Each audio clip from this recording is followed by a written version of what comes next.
अस्सलामुअलैकुम बिस्मिल्लाहिर्रहमानिर्रहीम। कुफर टूटा खुदा खुदा करके, यानी बारिश का पहला कतरा गिर गया। आज जो ये कर रहे हैं मुल्क में, जो हो रहा है, इस सब की जो करता धरता है वो ब्यूरोक्रेसी है। ब्यूरोक्रेसी के बिना कोई पार्लियामेंटेरियन है, कोई गवर्नमेंट किसी भी तरह दो नंबरी नहीं कर सकती जब तक ब्यूरोक्रेट्स इनका साथ ना दें। चाहे वो जितनी भी मर्जी कसरत से जीत के आई हो, दो नंबरी करने के लिए हमेशा इन ब्यूरोक्रेट को ही साथ मिलाना पड़ता है। और हमारे यहाँ मसला ये है कि जहालत बहुत ज़्यादा है। अब आप कहेंगे जहालत क्यों? तलीम तो बहुत ज़्यादा। तलीम होने का मतलब ये नहीं है कि जहालत कम हो जाए। जहालत होती है गैरत का नाम, या इल्म वो जिसे इस्तेमाल किया जाए। हर बंदा जो पढ़ा लिखा नहीं है वो जाहिल नहीं होता, और हर पढ़ा लिखा बंदा जो होता है ना वो जहालत से पाक नहीं हो जाता है। जहालत होती है तरबियत में होती है, गैरत होती है, इसमें बहुत से फैक्टर्स होते हैं जिनको मद्देनज़र रख के जहालत ख़त्म की जाती है। अब पाकिस्तान में सबसे बड़े जो जाहल है ना, ये ब्यूरोक्रेट हैं। इन लोगों ने अपनी गवर्नमेंट की नौकरी को खुदा समझ रखा है, और ये जो चमड़ा अपने ऊपर पहने फिर रहे हैं, ये इनको प्रोटेक्ट करता है हर दो नंबर काम से। मिसाल के तौर पे ये जो इलेक्शन कमिश्नर हैं, ये जो बड़े बड़े, ये छोटे छोटे घरों से या कुछ पढ़े लिखे ख़ानदानों से रिश्वत दे के लग जाते हैं, या कोई पढ़ लिख के आगे आ जाता है। इनकी तरबियत ऐसे की जाती है कि वीआईपी इनको प्रोटोकॉल मिलते हैं, बड़े बड़े गाड़ियाँ मिल जाती हैं। ये मुआशरे में, अपने इलाके में, अपनी सिटी में फ़िरौन बने फिर रहे होते हैं। किसी की क्या मजाल इनके खिलाफ कोई बात करे। और ये कह लें कि अपनी जो छोटी सी इनका होता है ना एरिया, उसमें ये किसी की नहीं, किसी को महलूज़े खातर नहीं रखते, इतने ये बदमाश होते हैं। इनकी सबसे बड़ी जहालत की वजह पता क्या है? इन्होंने रिस्क राज़क जो है ना अपनी गवर्नमेंट की जॉब को समझ लिया हुआ है। हालांकि राज़क अल्लाह है, ये अल्लाह के राज़क होने पर शक करते हैं। इन लोगों को लगता है अगर हम सच बोलेंगे तो हमारी जॉब चली जाएगी, हमारा क्या बनेगा। इन लोगों को बंदा पूछे पाकिस्तान में कितने % लोग रहते हैं जो गवर्नमेंट के मुलाजिम हैं? बड़ी गलत, बहुत बढ़ चढ़ के भी 20% लोग होंगे, ज़्यादा से ज़्यादा। अगर आप काउंटिंग कर लें 20% बहुत बड़ा नंबर होता है। अगर आप कर लें चले 20% लोगों को भी, बाकी 80% लोग भूखे मर रहे हैं। वो खाना नहीं खाते, उनके पास घर नहीं है, उनके पास अच्छी ज़िंदगी नहीं है, सिर्फ इन लोगों के पास है। सिर्फ अपना तवक्कल देखना पड़ता है कि आपका तवक्कल किस चीज़ पे है, आप ईमान किस जगह पे रखते हैं। ये लोग जॉब के लिए ना हर वो हरामकारी करते हैं, औलाद के लिए, अपने बच्चों के लिए, अपनी बीवी के लिए, जिसका इस्लाम में सख्ती से मना किया गया है। इन लोगों को इस बात में कोई शक नहीं होना चाहिए कि जब जो आप कर रहे हो इसके जिम्मेदार सिर्फ आप हो। चाहे आपको जितना मर्जी बड़ा सीनियर ऑफिसर या जो भी आपको हुक्म दे, आप एक इंडिविजुअल हो, आप एक अडल्ट हो, आप एक जिम्मेदार शहरी हो। आपने अपने ओथ खुद ली है, ना कि आपकी जगह पे आपकी फैमिली ने आपकी ओथ ली हो या आपके किसी सीनियर ऑफिसर ने आपकी ओथ ली हो। जो भी आप करोगे उसके जिम्मेदार आप हो। आप पर्सनली, जैसे दुनिया के मामलात में आप जो भी करते हैं, क़यामत वाले दिन आपको अपना जवाब खुद ही देना है। अब कोई कहे कि मुझे चीफ इलेक्शन कमिश्नर ने कहा मैंने धांधली कर दी। चीफ इलेक्शन कमिश्नर एक अलग अथॉरिटी है, वो जो करेगा उसने अपने उसने अलग ओथ ली हुई है। चीफ जस्टिस ने अपनी अलग ओथ ली हुई है, चाहे ये सारे इन्वॉल्व हों। अब किसी पे इंसान जब गुनाह करता ना, सबसे आसान हल उसके पास ये होता है कि वो शैतान पे डाल दे, वो शैतान ने करवा दिया।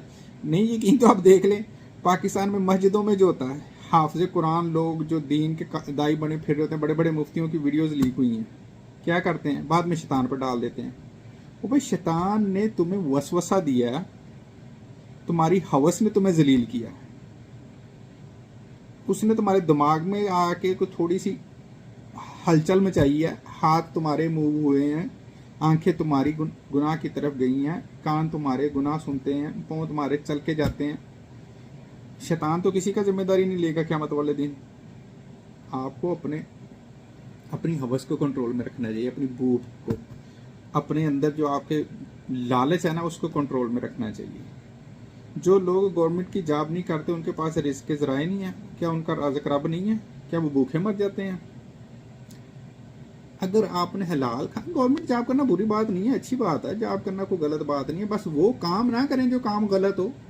आपको कौन कह रहा है कि आप अच्छी लोग, मुआशरे में गवर्नमेंट जॉब करने वालों की अच्छी इज्जत है, अगर उस इज्जत को मेंटेन किया जाए, ना कि उस इज्जत को फॉर ग्रांटेड ले लें कि हम डिज़र्व करते हैं क्योंकि हम ये हैं वो। कोई कुछ डिज़र्व नहीं करता होता, अल्लाह की तरफ से होती है। अल्लाह जिसे चाहता है उसे इज्जत देता है, जिसे चाहता है जिल्लत देता है। वतुइज़्ज़ु मन तशा वतुज़िल्लु मन तशा। इसी तरह वल्लाहु यरिज़्क़ु मन यशा अल्लाहु बिग़ैरि हिसाब। अब ये चीज़ें हाफिज़ों को, कारियों को सबसे ज़्यादा पता होती हैं, मौलवियों को, और सबसे ज़्यादा दीन के नाम पे ढोंग ये करते हैं।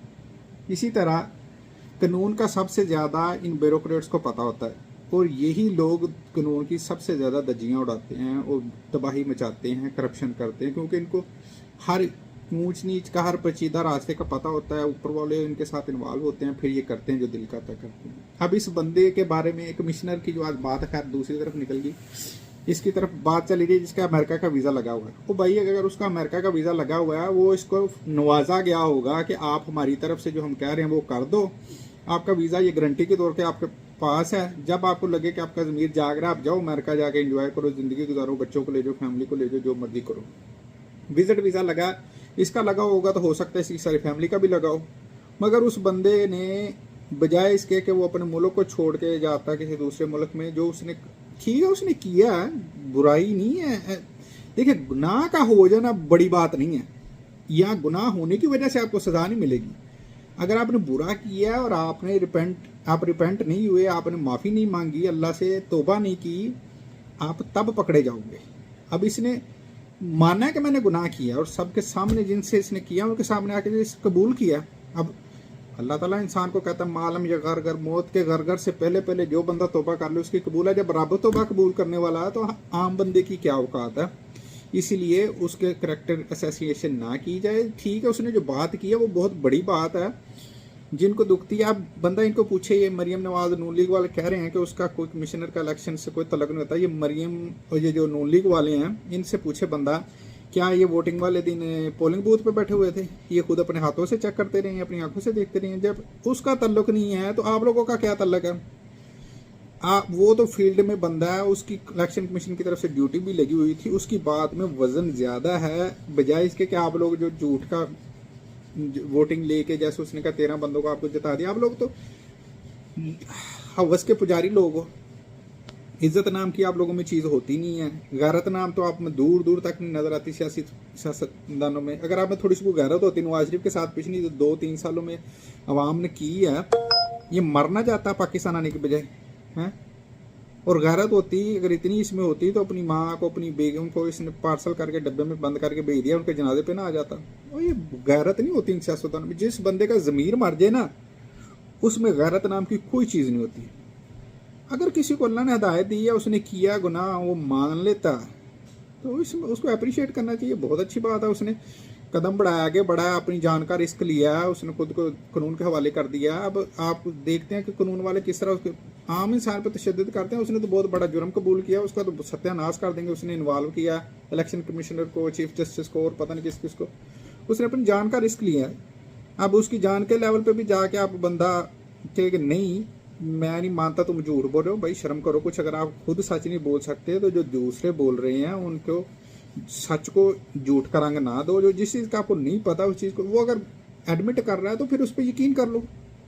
यहाँ तो आप लोगों के पास कोई सबूत हो कि वो झूठ बोल रहा है तो फिर ठीक है, अगर नहीं है तो फिर चुप करके उसको एक्सेप्ट करो और तो इन पे थू थू करो जो हो रहा है सारा कुछ, अगर आपका ज़मीर जिंदा है। आखिर में मैं यही बात करूँगा, तौबा का रास्ता अल्लाह ने ऐसे ही खुला नहीं छोड़ दिया हुआ। अल्लाह इसके पीछे कोई वजह है। अल्लाह ने इंसान को बनाया, इंसान से गुनाह होते हैं, गलतियां हो जाती हैं, इस होके उनको मान लेना चाहिए। और जो मान जाएं वही अल्लाह के यहाँ बेहतरीन होते हैं, वही मुत्तकी होते हैं। अब अच्छे लोग वही होते हैं जो अपनी गुनाह को मान लें और अल्लाह के सामने माने, और खसूसी तौर पर जिसने जिससे साथ जुल्म किया उससे माफ़ी मांगे। आगे माफ़ होना या ना होना बाद की बात है। आज का यही मेरा मौजू था, बहुत अच्छा हुआ। अल्लाह से दुआ है कि दूसरे जो अपनी गवर्नमेंट की जॉब को अपना राज़िक समझे बैठे हैं। अल्लाह उनको भी हिदायत दे, उनको भी गैरत दे और वो भी इस रास्ते पे चलें। आमीन। अस्सलाम वालेकुम।